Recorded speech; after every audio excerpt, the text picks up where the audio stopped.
listening to the Skeleton Crew exclusively at horrorvid.com.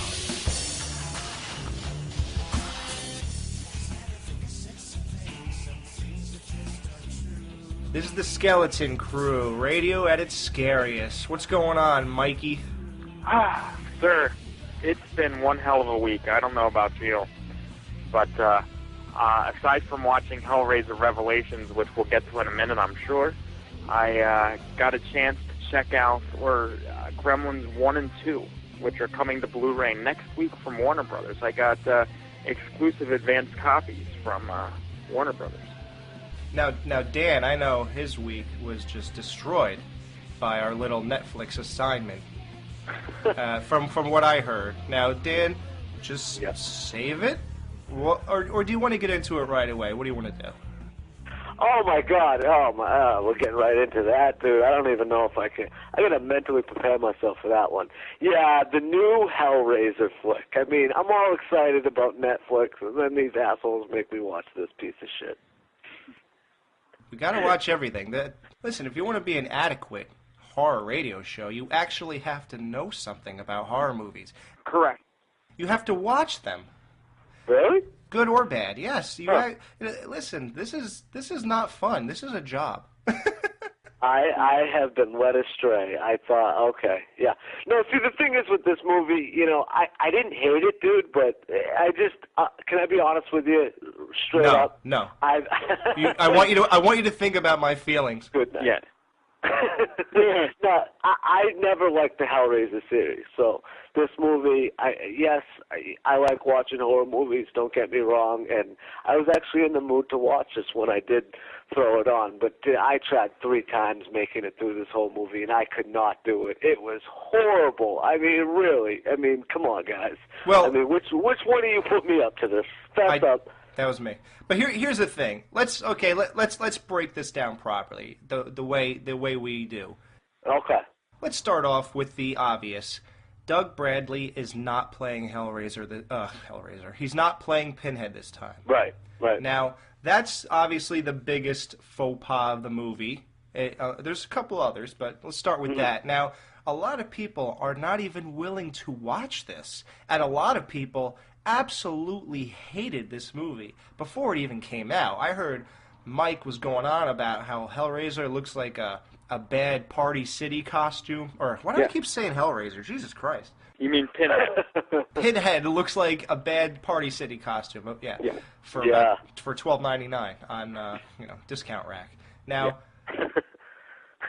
that's true, but here's the thing. The reason I really didn't care about all that is the same reason Dan just mentioned. I don't even watch Hellraiser movies. Right. So I don't really care that Doug Bradley's not in it. I mean, yeah, for my own personal nostalgia, growing up and always seeing that familiar face, but still not watching, yeah, it would have been nicer if he was in it. But you know what? I kind of think that other guy adds a bit of creepiness. There's something very just off about him. I don't know what it is. It's just something weird. Agreed. So what do you think, Mike? No, here's the thing. Doug Bradley could have made the character in that film weird and scary if it was written that way. But in all the other Hellraiser films, Pinhead, I mean, really wasn't written with that sort of character in mind. It was different. It was a different movie, like for the first 8 or so that he was in. And now this one is just entirely, I mean, it is different. And when I first put it in, the Dimension logo came up, and I was like, okay, we're good. This is getting into good territory. Then the movie starts, and I'm like, okay, this is good. It seems like it's going to be found footage Hellraiser. Yeah, it does seem. Yeah, it does seem that way. Yeah. Right, and I'm like, I can, feel this. I'm like, Dimension, you're starting to dwindle a little bit. I don't know. And then something when the one character, I guess, Steven returns after this whole thing and they start piecing all this stuff together, like all the events together, that's kind of where it came together for me, and I was like, you know what? This is actually pretty decent. I mean, look. Yes! But this movie, I actually thought was good. I thought that it was very well executed. The acting was not perfect, but it wasn't bad either. No, the acting was bad, dude. I'm gonna join in. The acting was bad, but That's what I couldn't get past, dude. I didn't mind the costume even that much. I thought it was creepy, nonetheless. Regardless, you look at the knockoff one that they had in Cabin in the Woods recently, or whatever. So it's good, at least he looked somewhat like the original. But dude, that acting is what ruined the whole movie for me. It was a little bit hard to follow, yes, in the beginning, but I got it at the end, and it was not bad. I'll give you that, Alex. It's not bad, dude. You know what though? But do you like Sleepaway Camp? Do I? Yes. You thought that was good acting? No. It's horrible. It's horrible. I love the movie though. Okay, and that's what? That's what I'm saying. This movie, it has to get a few passes just by default. You can't say that you love Sleepaway Camp and then complain about acting here. Of course you would imagine newer movies would have better actors, but it turns out this movie proves they don't. Alright, well let's break this down now. Okay. It seemed like it would be found footage. These two kids, I think their names are Steven and Nico. Yeah. They go to Tijuana, Mexico. Tijuana. Yeah, he kept on saying that. Yeah. They see this super hot Spanish chick at a bar. She wasn't hot. Oh, I think she was. Not at all. Steven goes to bang her because Nico is dating Steven's sister, so of course he shouldn't be looking for chicks. But it turns out the Spanish chick likes Nico better. Did you enjoy that part of the film, Alex? In the bathroom? Yes. Absolutely. I like those two characters, actually, those two guys. They were pretty good. Yeah, I like them. You know what it is, though? With the acting, I give it a sort of a pass because you ever notice that when there's movies that are like found footage movies and things like that, that the acting is a little different. They try to make it more realistic and not so perfect. Yep. I think that's what this was doing. Right. Good point, dude. Yeah, thanks. And I think it bled over into the normal part of the movie, though. I think that's where... I think that's where it got a little lost. They would have had to actually change their approach to the role as the normal parts were compared to the found footage parts. I think that's where the acting fell. So he's whacking away at this chick in the bathroom. Suddenly, this guy comes out of his drunken stupor, Steven, and he goes and, or else maybe the guy, Nico, woke him up. And all of a sudden, he finds out that this chick is dead in a puddle of blood on the toilet bowl. Now, Mike... What was that all about? What did you think that was even implying, or what was the point? I thought because Nico woke Steven up out of his drunken haze, so to speak. And he was the guy that was saying, Steven, come on, we gotta go. And I was, under the impression that Nico killed this girl. It was probably an accident because he screwed her. Well, the thing is, I don't think she was a hooker, obviously, and I don't think he wanted to pay. So maybe he just hit it a little too hard against the bathroom stall. You think? Oh, yeah. Really? Oh, yeah. And then maybe he just got a switchblade and sliced and diced her a little bit after, for good measure, to make it look like an accident. That's so strange. A guy would kill, a normal kid. I don't know his character enough, but... Well, he doesn't want to... Dude, he didn't want to pay for sex. So what, dude? Just tell her to meet me around the back of the building, and he takes off somewhere, Yeah, but he's a horny teenager. He doesn't have logic. People in these movies like that, they don't have logic. They just do these things on sheer impulse, and that's what it was with him, was impulse. Okay. All right. So... I'll go with that, Mike. Good point. Yeah, I'll go with that. Okay, so you got now this homeless guy or something. We'll talk about him later in the movie, of course. He passes the box off to... Nico and Steven, he says, ultimate pleasure, blah, blah. So Nico goes and opens the box. All of a sudden, Hellraiser's there. And I love this acting. You mean Pinhead, sir. I did it again, son of a bitch. Yeah. If I do it one more time, what's the stage? Off the show. I'm off the show? The next show you guys do alone? Yes. Okay. On second thought, you can do it 3 more times, and then you're off. 3 and I'm out. 3 strike limit. Yep. All right. You're done. You Okay. don't even think you get a 4th, Alex. I'm not playing. No, I'm pushing it. All right. So Pinhead's all of a sudden he pops up, and I love the reaction. He's like, "Whoa, what the fuck? Get the fuck out of here!" He's like, "Who the fuck are you?" And he goes, "The box." And he goes, "Take it, man. Just get the fuck out." Like, that was realistic to me, man. Like, I felt that was real. It was pretty intense. What do you think, Dan? I mean, Dan, if you opened that box and this asshole's in your room, how would you react? Well, here's the thing, and like you said about the realism thing, but it's such an unreal concept to wrap your head around in the first place. So it's trying to blend, and you got to give it its credit. It works, dude. You're absolutely right. Oh, definitely, dude. And Hellraiser, as you call him, no, Pinhead.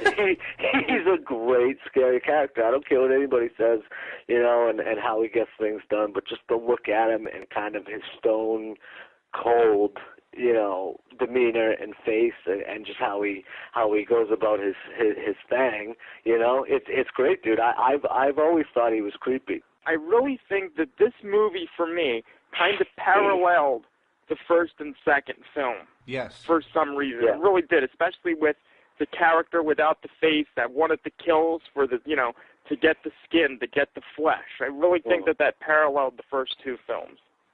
What I don't understand, I guess Pinhead... Oh, I said it right. Yeah. Right. Yeah. I guess he wanted Nico, took him, and then... I don't know how it works. Do you take them and suddenly they just pop up out of a floor or a bed and just need blood? I mean, how does this exactly work? That's just weird. Wow. No explanation on Michael J's part. That's just weird, dude. Yeah. Keep it moving.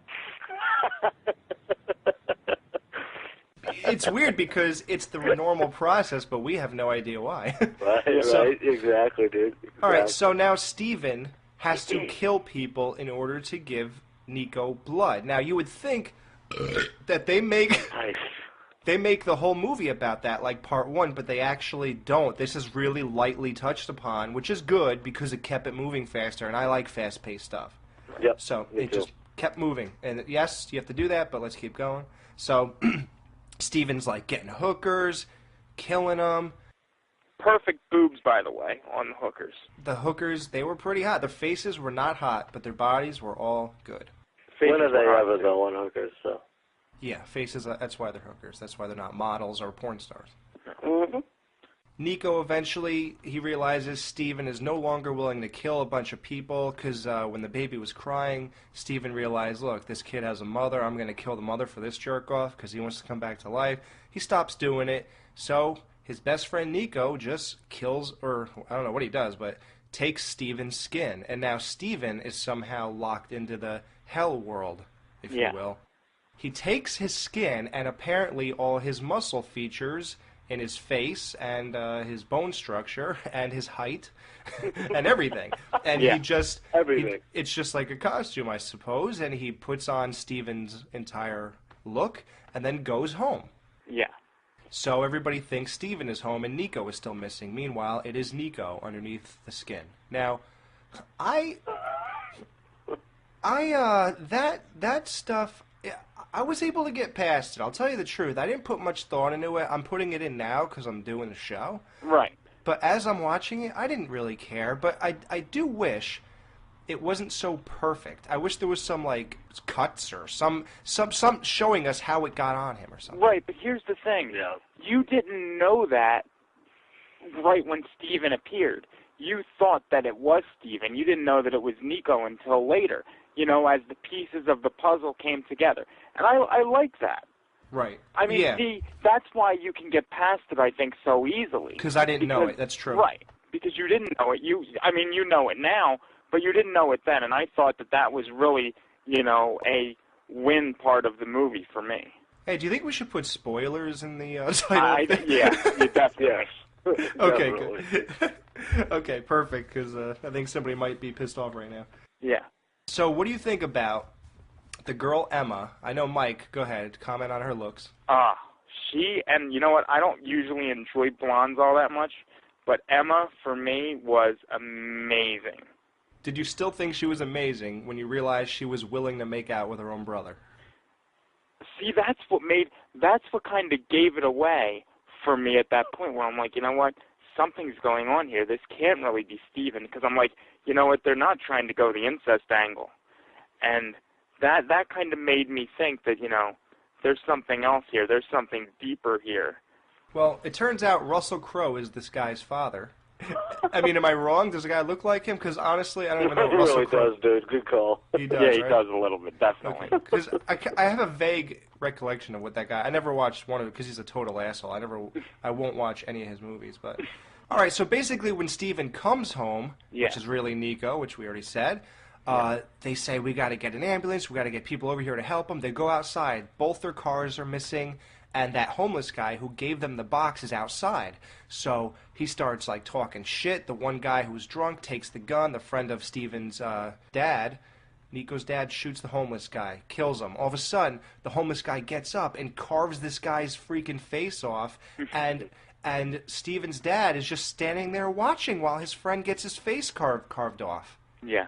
What the hell was that all about? Why was he just standing there? No, I would stand there and watch him run. I'm sorry, I would do that. So he shoots the homeless guy. He comes back in his house, and all of a sudden, Steven/Nico has the gun, and then the dad goes, son, give me the gun. And then Nico/Steven shoots the dad. And then that's when Steven/Nico says, I'm really Nico. This must be hard to understand for people listening. Yeah, I know, huh? And then all of a sudden, he starts doing this whole rebellious shit. I wanted to leave. I'm sick of eating the same shit every day, living the same goddamn boring life. And then I learned it from you, Dad.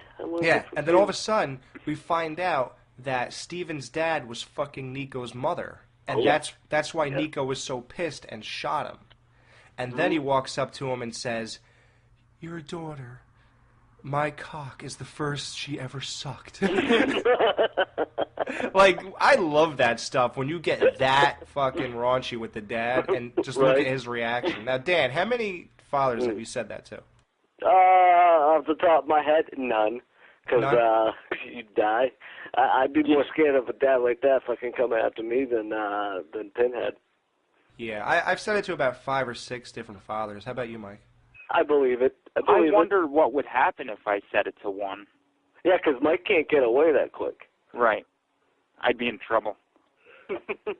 Nico makes Emma summon Pinhead to come back. Yes.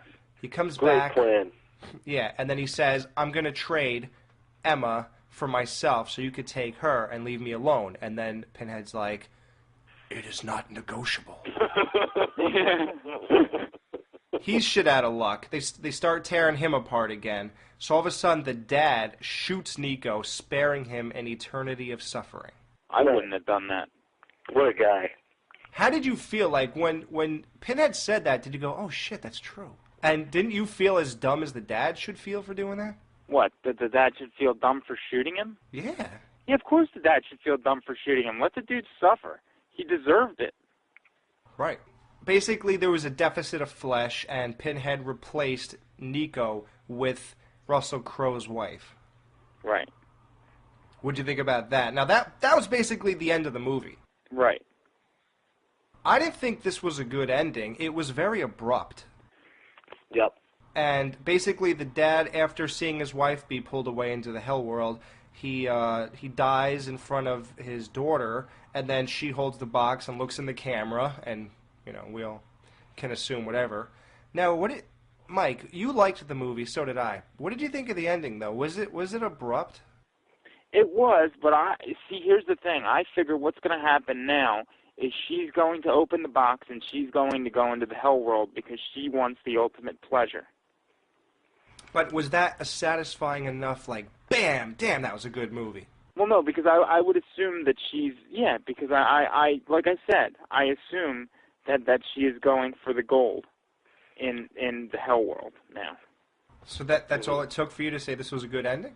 Pretty much, and yeah, because I figured, she's finally going to get what's coming to her, which is wonderful. But is that what we've been waiting for the whole time, though? Pretty much. Oh. What do you think about the gore? Like, when they sliced off Steven's face, and you saw his skin fall from his face and all that gooey shit was there, did that not give you chills? like I said, it reminded me of like something that would happen in the first film, and I thought that it was actually really cool, very well executed.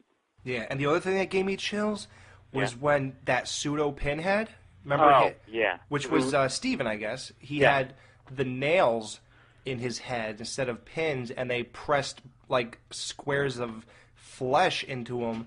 And dude, when Pinhead, when Pinhead puts the nail and he pushes it in, I don't know what it was, but the last time, I think maybe I was drunk or something, man. But I got the chills.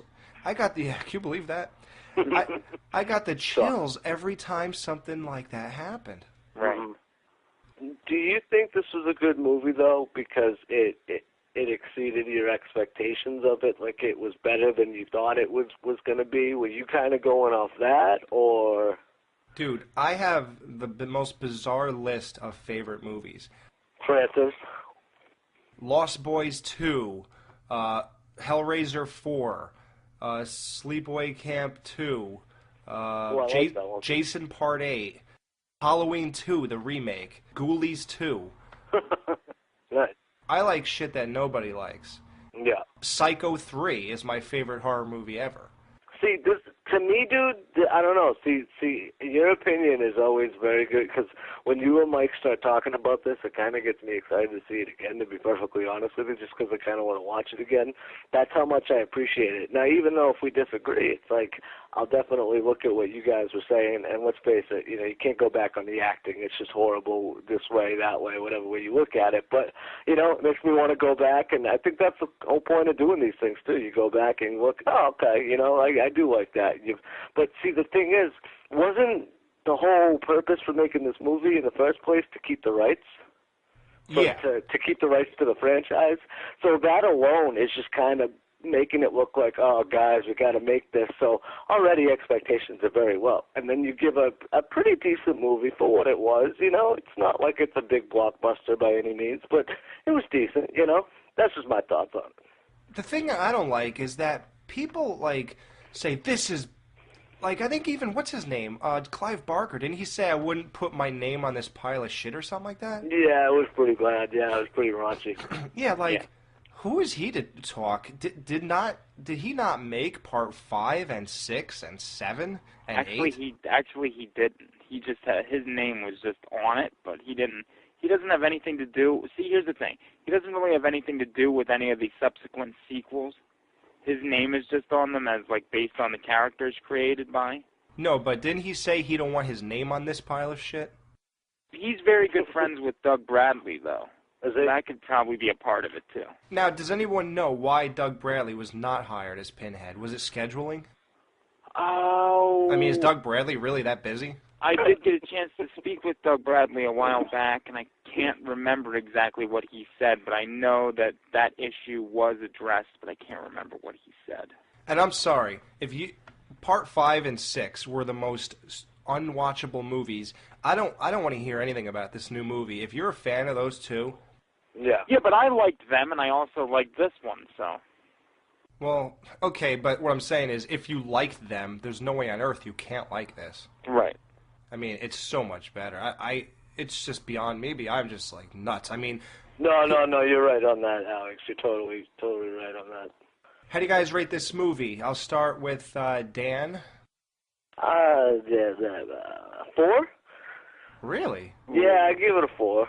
Mike, how do you rate this? 8. 8, good. 8, cool. Give it an 8. Really? Yep. I bought the Blu-ray. Obviously, I think it's an 8, too. So really? You get... Wow. I'll even go 8.5, because I know Mike wouldn't buy the Blu-ray. He'll just keep his Netflix subscription. I am going to buy the Blu-ray, I think. Really? I think I am, actually. Well, I bought it for $7, $3 shipping. And by the way, Dan, to add to my list of bizarre movies I like, Nightmare on Elm Street Part 2 is one of my favorite movies ever. So, you know. And I am aware of that, sir, yes. And that's what made me watch that movie a few more times, because I had totally written it off, because I must say I followed the internet back in the day when, you know, I was a little young and I didn't know where to go, and I was lost. And I used to say, okay, well, number 2 is the black sheep. I kept it black sheep. And then you told me about it, dude. I heard your interview with Mark Patton. I said, I'm going to give this a watch. I watched it a few more times. One of the best in the series, hands down. Thank you, Alex. Peace. Yeah, no, definitely, man. I mean, I just try to bring logic to stuff. I No, don't you're right. necessarily think all my opinions are right. What I do is if I'm going against the grain, I try to maybe open someone's eyes and say, well, maybe I was harsh. Maybe I was hasty with that decision. Maybe I am being influenced by the masses. Over the years, Alex, a lot of people, though, dude, have gotten on the bandwagon where, you know what I'm saying, like how you feel about that movie. A lot of people like it now. To where right now it's a fan favorite. It's one of the top ones. And a lot of people may disagree with that, but not from what I see and hear. And you know, and my ears are at the streets, you know. I know what's going on in the hood. Yeah, that movie really made a resurgence, especially when Mark Patton actually came back to the world. You has some access to him now. Right. So, yeah. All right, well, that was our breakdown of Hellraiser Revelations. Hope you watched it with the recommendation. And we have a recommendation for next week. I don't know if we'll be able to talk about the movie because we have a couple other movies to talk about, right, Mike? So That's correct, but we'll definitely give it a shot. And what would you like to recommend people watch? We try to go the obscure route. We're not going to say Lost Boys Part 1. You know what I mean? So. Right. Is anybody going to go see The Avengers this weekend? Oh, we can't talk about anything but horror. Well, the Hulk, he's kind of horrific. Dan, Justin's listening. Oh, yeah. Shit. Scarlett Johansson's in that movie, looking so fine. So I get a pass. Maybe you don't care about your job, but I do. Goddammit, shut the fuck up. Yes. Mike, what horror movie would you like to recommend for Netflix? The Horror Show, a.k.a. House 3, is on Netflix Instant. So I say, everybody watch it, leave your comments on it, and then we will talk about it next week. Yep, and can you say horror one more time? Horror. What was the name of the movie? The Horror Show, a.k.a. House 3. We just bought one more week on Horror Bed. Okay, everybody? All right, guys, we got the director of Detention of the Dead, Alex Craig Mann, calling in a minute, so we're going to take a break, and we'll be right back.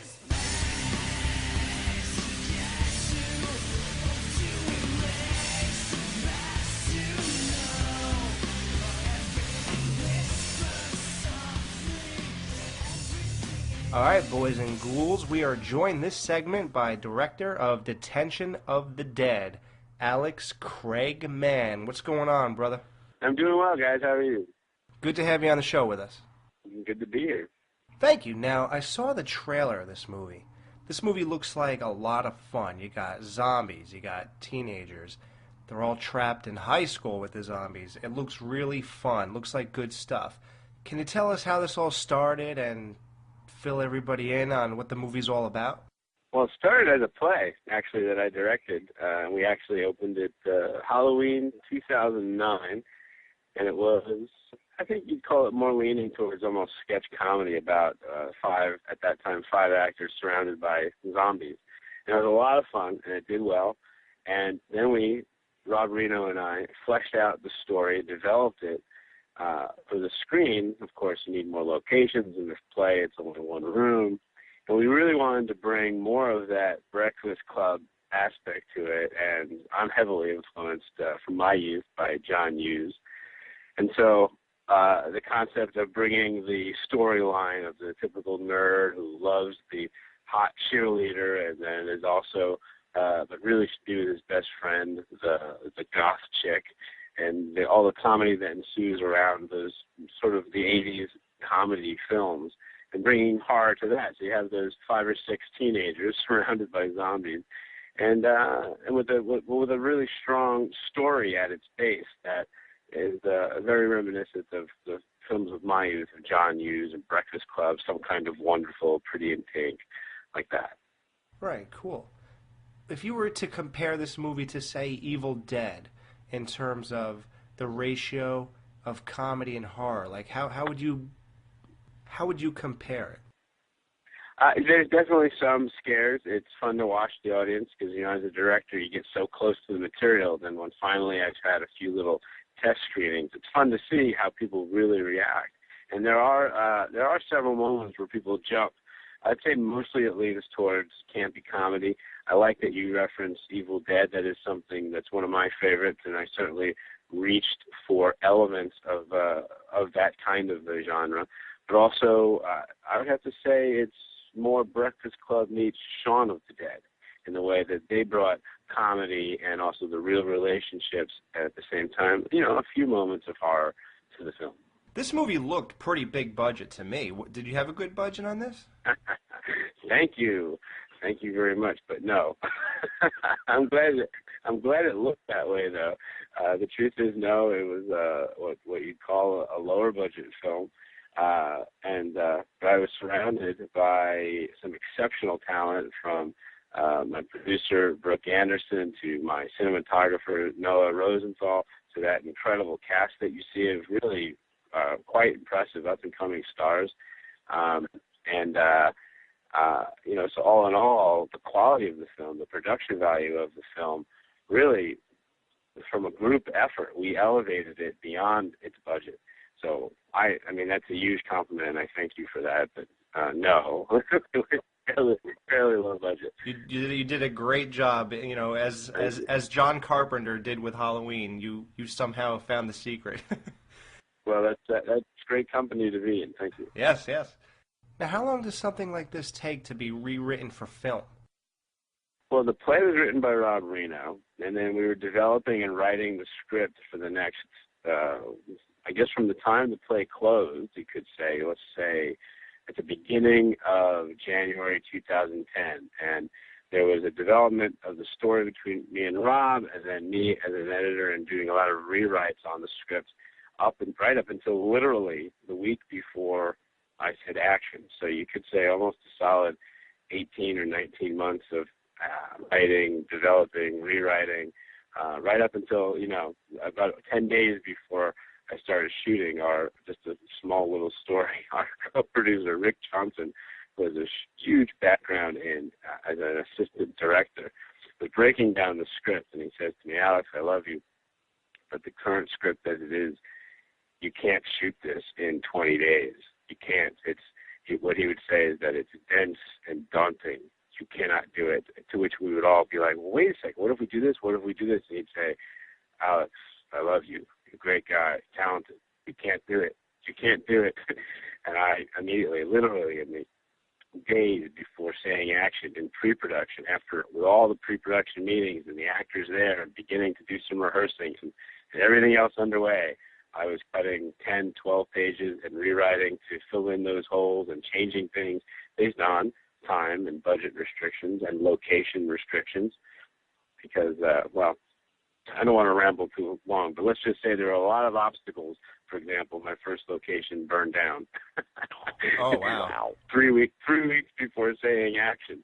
So every time being confronted by these obstacles, I had to, either change something in the script in order to outcreate the obstacle or come up with some clever idea. So, see, that's funny. Do you think obstacles like this really hindered the movie as most people would expect it to, or do you think in some ways it actually helped when you had to improvise? Well, it's funny. A director I worked with when I was an actor, and there was a film that one of my first leads in a film was called Festival in Cannes. It was a Henry Jaglom film.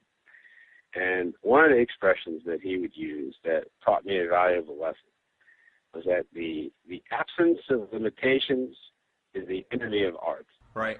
And I have found that to be very, very true. So all these obstacles, rather than considering them hindrances, they actually just became great opportunities to create something new. And in reality,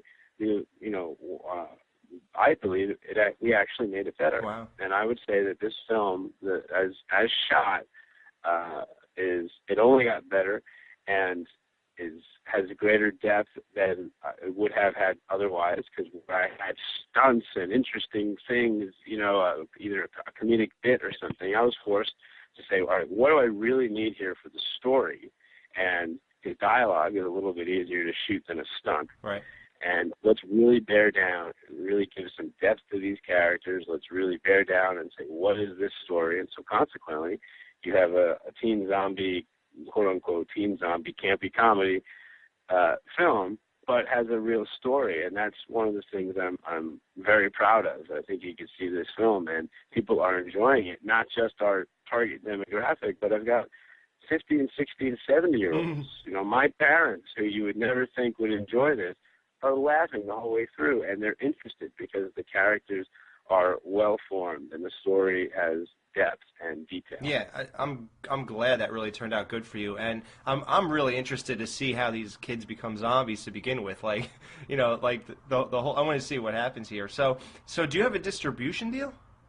Working on it. We actually the exciting thing is that it's definitely marketable. As you said, it's a hot topic right now.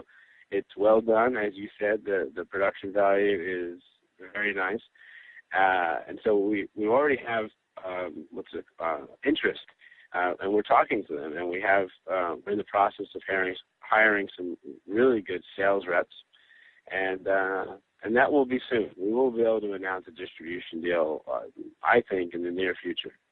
Great. Good luck with that. Thank you.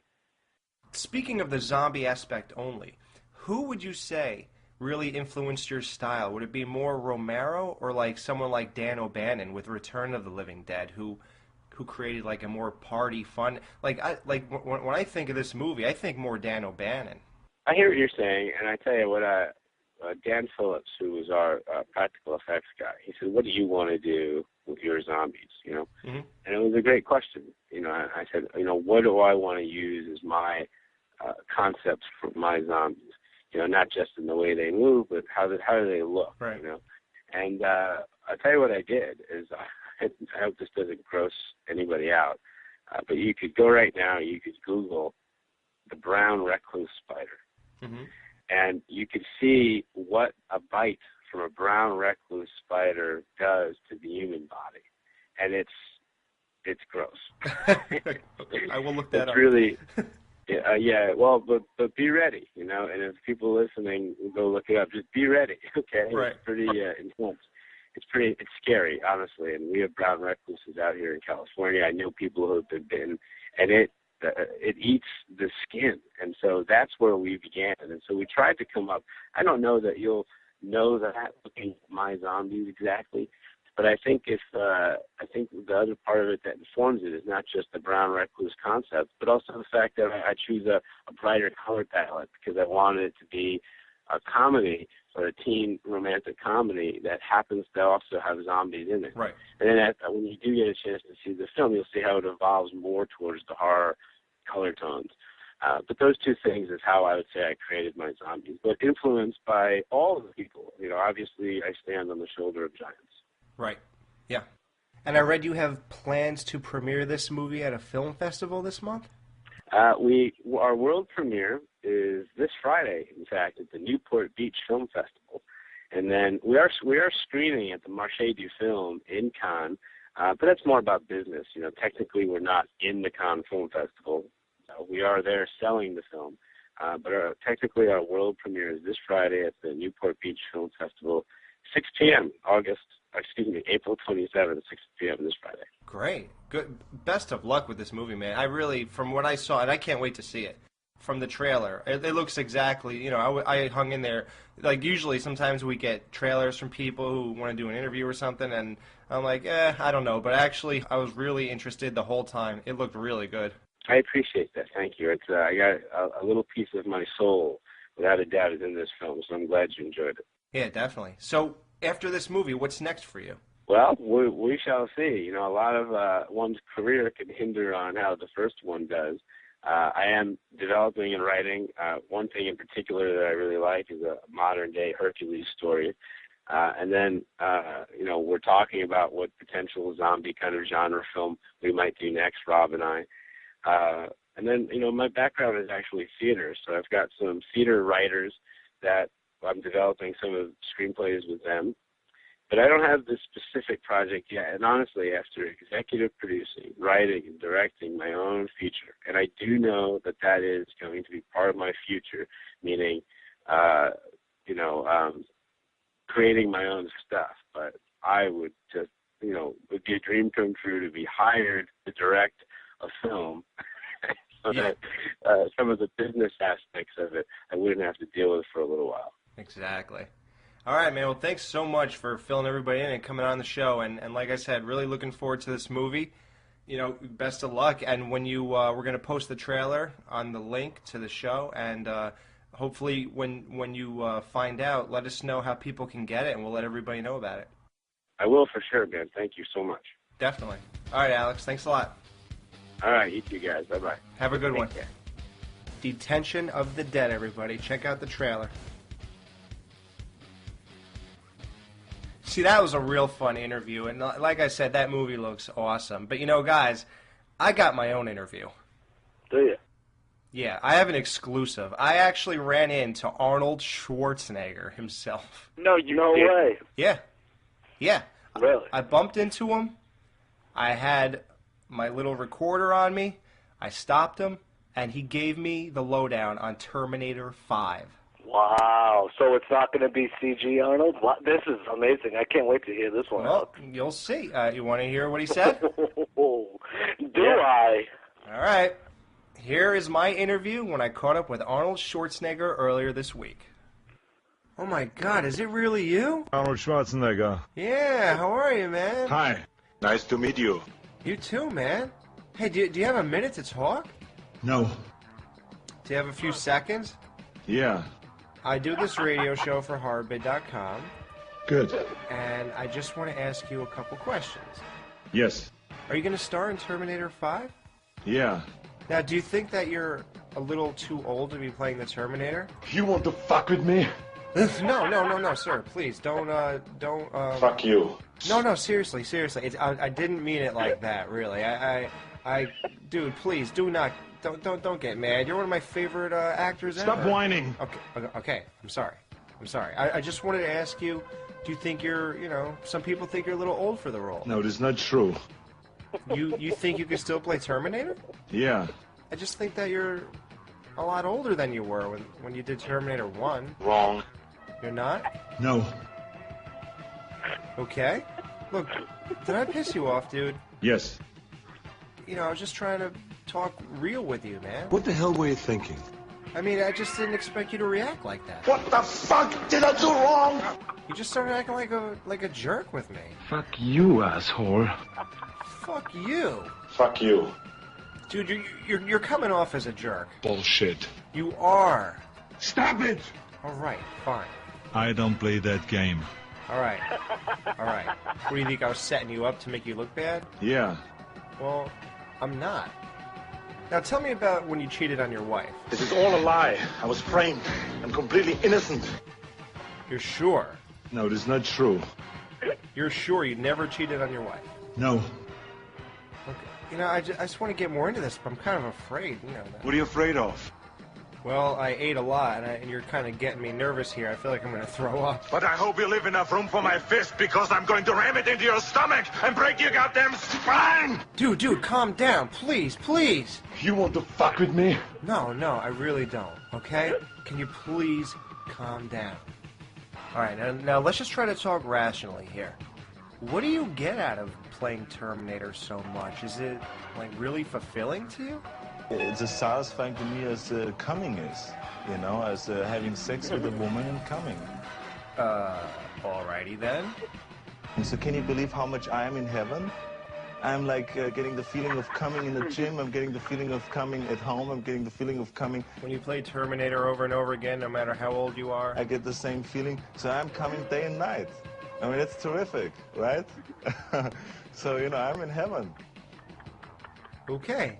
Well, I think I should play the role because I'm a younger guy. I'm kind of the same age you were when you were. You're a fucking choir boy compared to me. A choir boy. That might be true. Compared to you, I am. But I think I have what it takes. Don't be ridiculous. Fine, whatever, dude. You know what? Fuck you, asshole. Fuck you, asshole. Yeah? You're all washed up. Get off my show. You son of a bitch. Get off my show. Good. Yeah? I think that's messed up, man. I bought all your movies on VHS. I bought them again on DVD. I bought them on Blu-ray. I saw everyone in the theater. And that's how you're going to treat a fan? Sue me, dickhead. All right, Arnold. Well, thanks for answering the few questions for the Skeleton Crew. I really appreciate it. Yeah. It was really fun. Good. It was really nice to get to know you. It was really nice talking to you. Nice to meet you. You too, pal. See you later, buddy. Fuck you. Well, there you have it, guys. What do you think? Oh, Wow. dude, that was fucking fantastic on so many Yeah, levels. he really gave a lot of information. Well, yeah. That among other things, yeah. I know, it got a little rough. He just didn't see where I was coming from, I don't think. No, I don't think he got it. But you know what? You got the information that you needed, Alex. So bravo, sir. Yeah, was he at Chiller Theater this past weekend? Is that you met him and Lou? Lou Ferrigno was there, and Arnold stopped in to say hi, so I had to stop him in the hallways and just ask him about, because I knew that you guys would love it for the show.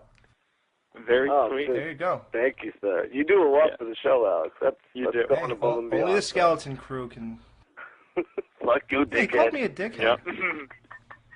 That was kind of weird. That was good.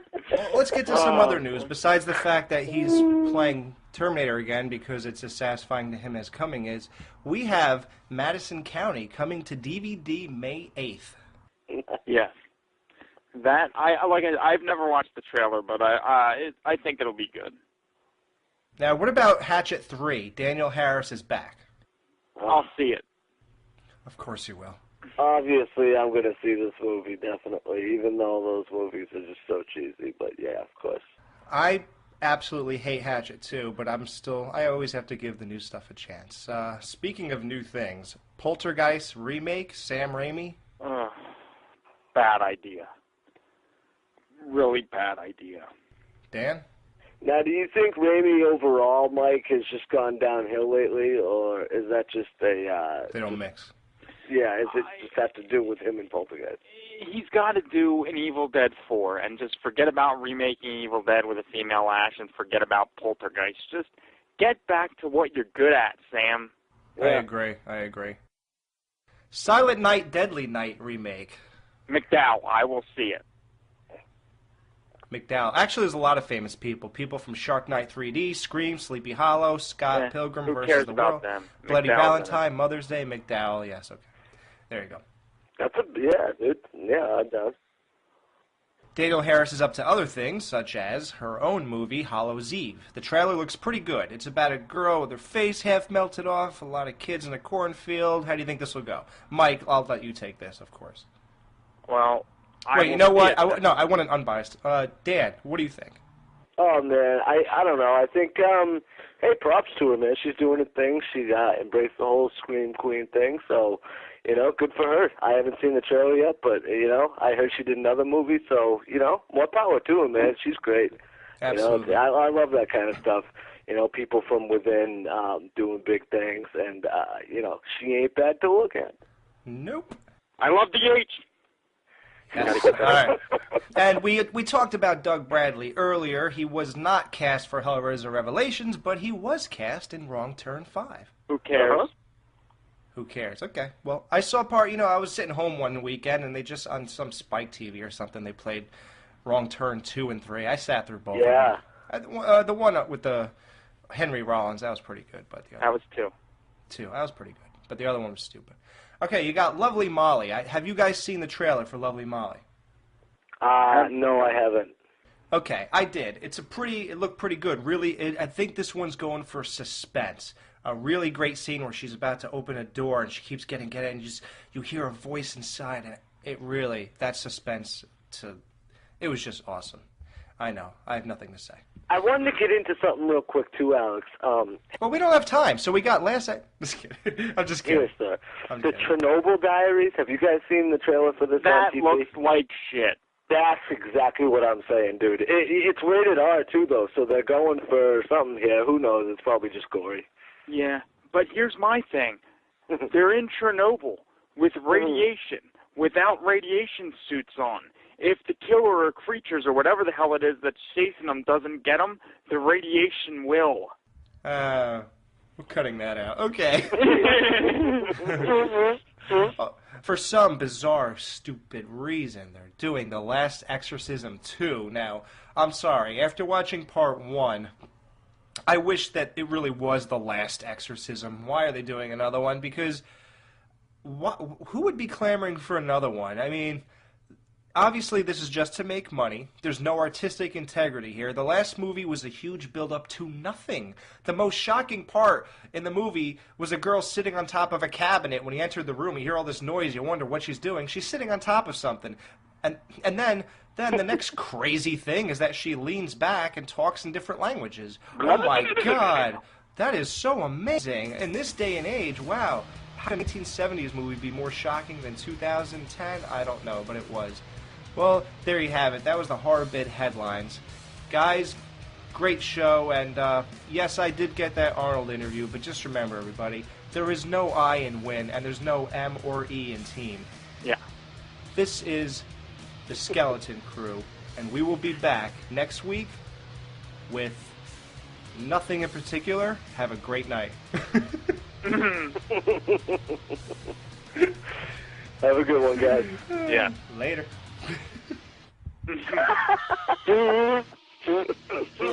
Arrivederci, baby.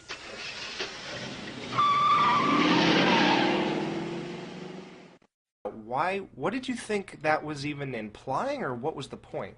I thought because Nico woke Steven up out of his drunken haze, so to speak. And he was the guy that was saying, Steven, come on, we got to go. We got to go. And I was, under the impression that Nico killed this girl. It was probably an accident because he screwed her. Well, the thing is, I don't think she was a hooker, obviously, and I don't think he wanted to pay. So maybe he just hit it a little too hard against the bathroom stall. You think? Oh, yeah. Really? Oh, yeah. And then maybe he just got a switchblade and sliced and diced her a little bit after, for good measure, to make it look like an accident. That's so strange. A guy would kill, a normal kid. I don't know his character enough, but... Well, he doesn't want to... Dude, he didn't want to pay for sex. So what, dude? Just tell her to meet me around the back of the building, and he takes off somewhere, Yeah, but he's a horny teenager. He doesn't have logic. People in these movies like that, they don't have logic. They just do these things on sheer impulse, and that's what it was with him, was impulse. Okay. All right. So... I'll go with that, Mike. Good point. Yeah, I'll go with that. Okay, so you got now this homeless guy or something. We'll talk about him later in the movie, of course. He passes the box off to Nico and Steven. He says, ultimate pleasure, blah, blah. So Nico goes and opens the box. All of a sudden, Hellraiser's there. And I love this acting. You mean Pinhead, sir. I did it again, son of a bitch. Yeah. If I do it one more time, what's the stage? Off the show. I'm off the show? The next show you guys do alone? Yes. Okay. On second thought, you can do it 3 more times, and then you're off. 3 and I'm out. 3 strike limit. Yep. All right. You're done. You don't even think you get a 4th, Alex. I'm not playing. No, I'm pushing it. All right. So Pinhead's all of a sudden he pops up, and I love the reaction. And I was actually in the mood to watch this when I did throw it on, but I tried 3 times making it through this whole movie, and I could not do it. It was horrible. Really. Come on, guys. Well, which one of you put me up to this? Fess up. That was me.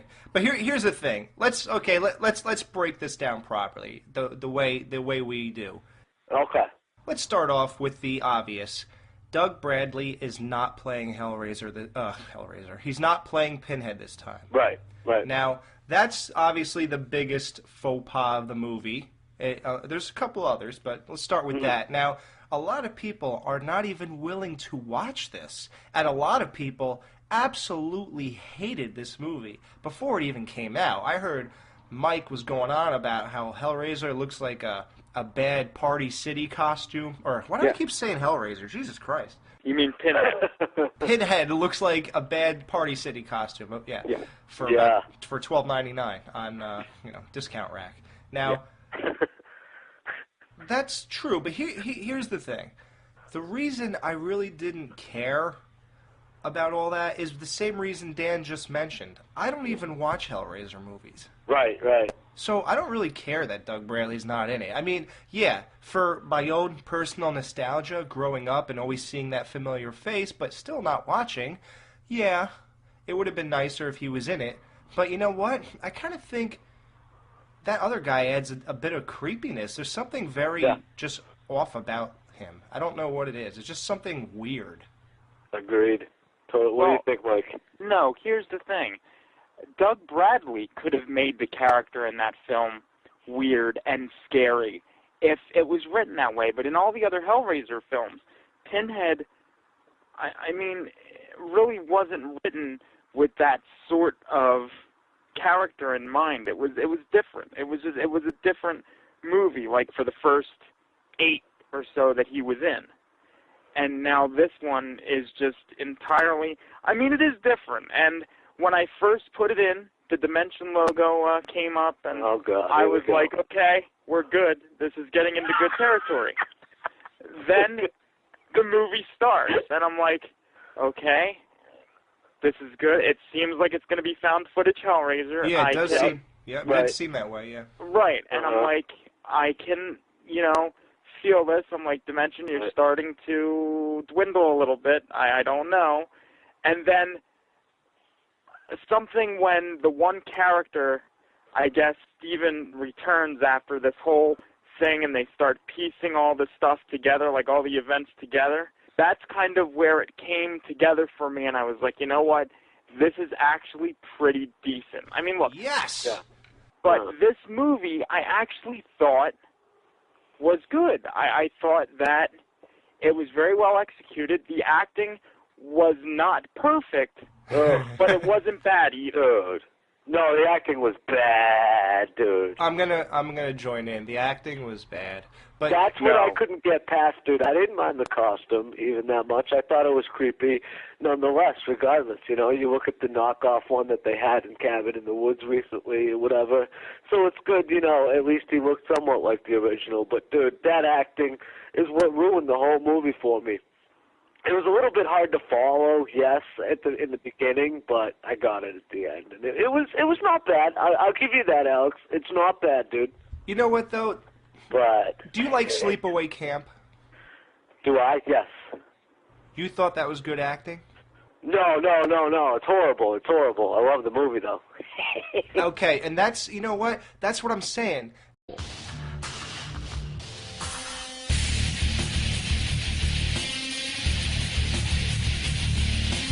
You're listening to the Skeleton Crew exclusively at horrorbid.com.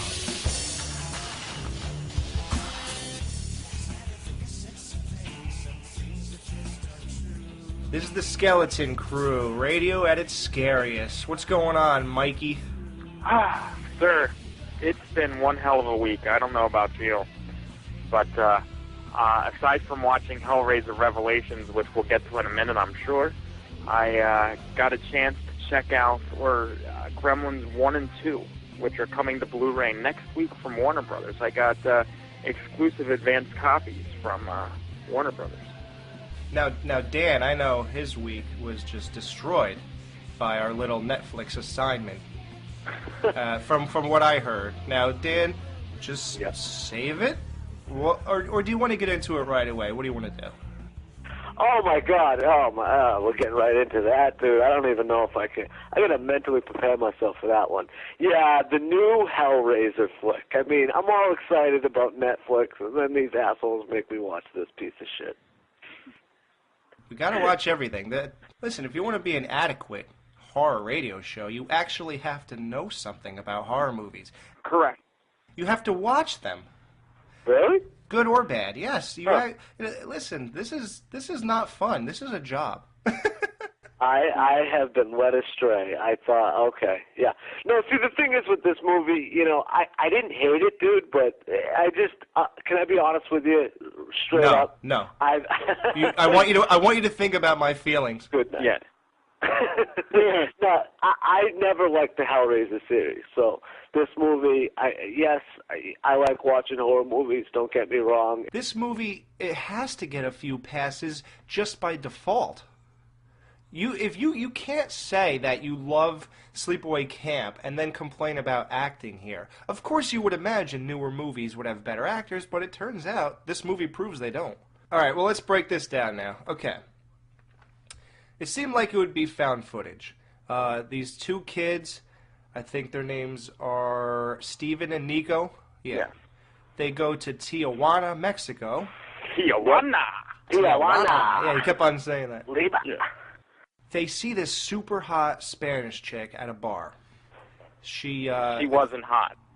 Oh, I think she was. Not at all. Steven goes to bang her because Nico is dating Steven's sister, so of course he shouldn't be looking for chicks.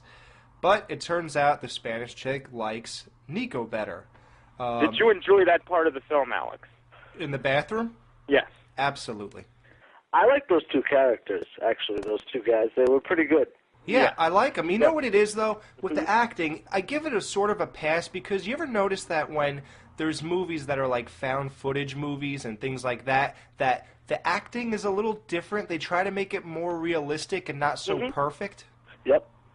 I think that's what this was doing. Right. Good point, dude. Yeah, thanks. And I think it bled over into the normal part of the movie, though. I think that's where it got a little lost. They would have had to actually change their approach to the role as the normal parts were compared to the found footage parts. I think that's where the acting fell. So he's whacking away at this chick in the bathroom. Suddenly, this guy comes out of his drunken stupor, Steven, and he goes and, or else maybe the guy, Nico, woke him up. And all of a sudden, he finds out that this chick is dead in a puddle of blood on the toilet bowl. Now, Mike, what was that all about?